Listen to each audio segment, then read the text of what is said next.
What inspired your return to the music scene after being so inactive for the past few years? I mean, I wouldn't say that I got inspired because I've still been writing and working on music, even though I haven't been releasing. Most music artists, even though they haven't released anything, it doesn't mean that they're not making music. So as a music artist, I'm always going to be working on songs because as long as I live, I'm going to have experiences and I need to talk about, write about, all that stuff. So I wouldn't say that like I got inspired. It's just like there was a period of time where I needed to focus on my business as a photographer because as an independent artist, you have to be able to have the funds to do music. So that's what I spent 2023 doing. But I was making music. I have 4 songs ready to go for next year and more coming. It's just now I have the ability to release music the way that I've been wanting to for a long time, consistently, with also a budget that allows me to do, create some pretty awesome stuff. Can you share the main idea behind your upcoming projects? So I moved out for the first time last year, and when you move out for the first time, going from your childhood home on your own, you do a lot of healing and reflecting. So I would say that a lot of what my upcoming songs are about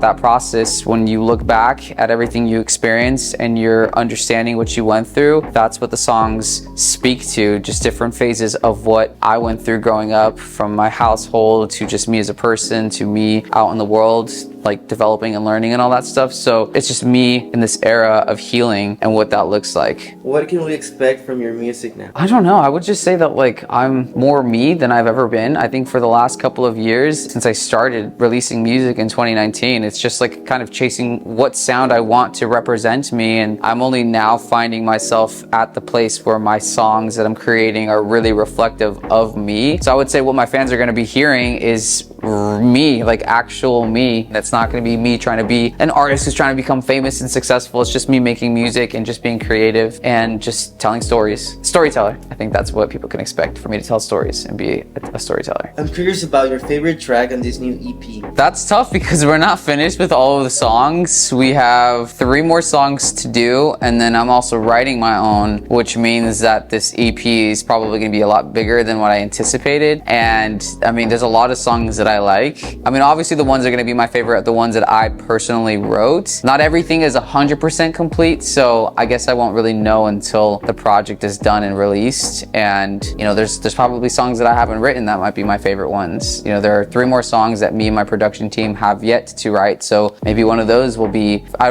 don't know, I think it's too early to tell, to be honest. But I like them all, so right now they're all my favorite. They're all really cool. I like singing them, and I think that's like the most important thing as a music artist, is to like singing the songs that you put out. Hashtag Pretty Boy Famous. What is the main message you want to share in this upcoming year? I guess like if in 2024 with all the music that I'm releasing, I think it's a story of overcoming trauma. And I think that's like the biggest takeaway that I want people to really pay attention to, that it's a story of resilience, a story of healing, a story of overcoming trauma. I have a lot of experience with that, and I think like the life that I'm living, where I'm at in my life now, is a testament that you don't have to stay stuck in your trauma, and the person that you were as a result of what you've been through doesn't have to be the person that you are for the rest of your life. I think that's what this project is going to really showcase, that I overcame and I forged the life that I wanted out of the hell that I came from and still stayed winning. That's the message, healing, overcoming, and winning.